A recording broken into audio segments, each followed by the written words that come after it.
आणि या क्षणाची सर्वात मोठी बातमी ती म्हणजे अरविंद केजरीवाल यांना अंतरिम जामीन मंजूर करण्यात आलेला आहे।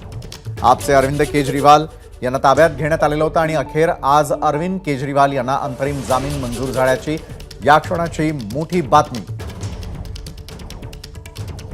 1 जूनपर्यंत अरविंद केजरीवाल यांना आता त्यामुळे दिलासा मिळालेला आहे। अरविंद केजरीवाल यांना अंतरिम जामीन मंजूर झाल्यानंतर आता 1 जूनपर्यंत तरी त्यांना दिलासा मिळाल्याची मोठी बातमी आपण यावेळेला पाहतोय। आपचे अरविंद केजरीवाल हे अटकेमध्ये होते आणि अखेर अरविंद केजरीवाल यांना अंतरिम जामीन मंजूर झालेली आहे। या क्षणाची सर्वात मोठी बातमी आपण पाहतोय। तर अरविंद केजरीवाल यांना जामीन मंजूर झाल्यामुळे 1 जूनपर्यंत अरविंद केजरीवाल यांना दिलासा मिळालेला आहे। या क्षणाची सर्वात मोठी बातमी। याच संदर्भात अधिक माहिती घेऊयात। आमच्या सहकारी भारती सहस्त्रबुद्धे आपल्या सोबत आहेत। भारती, अरविंद केजरीवाल यांना अंतरिम जामीन मंजूर झाल्याची सगळ्यात मोठी बातमी येते, काय काय या संदर्भातले अपडेट्स आहेत?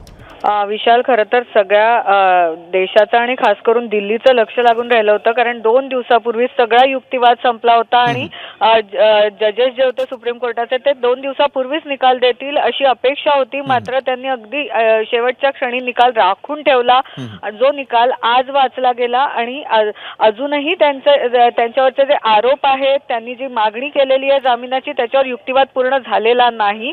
मात्र तरीही युक्तिवाद संपायच्या आधी 1 जून पर्यंत त्यांना दिलासा दिला गेला आहे कोर्टाकडून। कोर्टाने स्पष्ट केलेलं आहे की पुढच्या आठवड्यात सगळे तुमचे जे युक्तिवाद आहेत ते लवकरात लवकर संपवा आणि जर तो युक्तिवाद झाल्यावर कोर्टाला असं काही वाटलं की आपल्याला वेगळा निकाल घ्यायचा आहे तर 2 जूनला पुन्हा एकदा केजरीवालांना कोर्टासमोर सरेंडर करावं लागेल। त्यामुळे आता जो दिलासा मिळालेला आहे केजरीवाल यांना तो 1 जून पर्यंतचा आहे।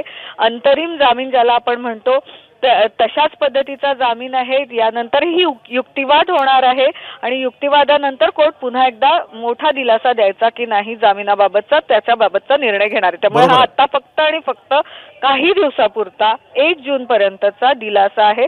मात्र एवढी गोष्ट नक्की आहे की केजरीवाल आता जामिनावर बाहेर येऊ शकतील आणि 1 जून पर्यंत तरी त्यांना तो दिलासा कायम राहील। भारती, मात्र जामिना संदर्भामध्ये ईडीनं याला कडाडून विरोध केलेला होता आतापर्यंत, मात्र तरी देखील ही दिलासादायक बातमी आहे आपसाठी आणि अरविंद केजरीवाल यांच्यासाठी। भारती, ईडीने केवळ म्हणजे युक्तिवादातच विरोध केला होता असं नाही, तर ईडीने आज सकाळीच म्हणजे आजची तारीख दिली होती कोर्टाने जामिनावरचा निर्णय देण्यासाठी आणि आज सकाळीच तपास यंत्रणांकडनं एक प्रतिज्ञापत्र सादर केलं होतं कोर्टात आणि ज्यात त्यांनी केजरीवालांना जामीन मिळायला नको आणि तो का मिळायला नको याची कारणं देत विरोध केलेला होता। त्यामुळे विरोध मोठा झालेला होता। आपल्याला माहितीये की 2 दिवसापूर्वी जो युक्तिवाद झाला होता ज्यात तपास यंत्रणांच्या वकिलाकडून स्पष्ट म्हटलं गेलं होतं की फक्त निवडणुका आहेत आणि म्हणून आमच्या पक्षाचे नेते असलेल्या केजरीवालांना तुम्ही जामीन द्या अशा पद्धतीचा जो युक्तिवाद आहे तो मान्य केला जाऊ शकत नाही, कारण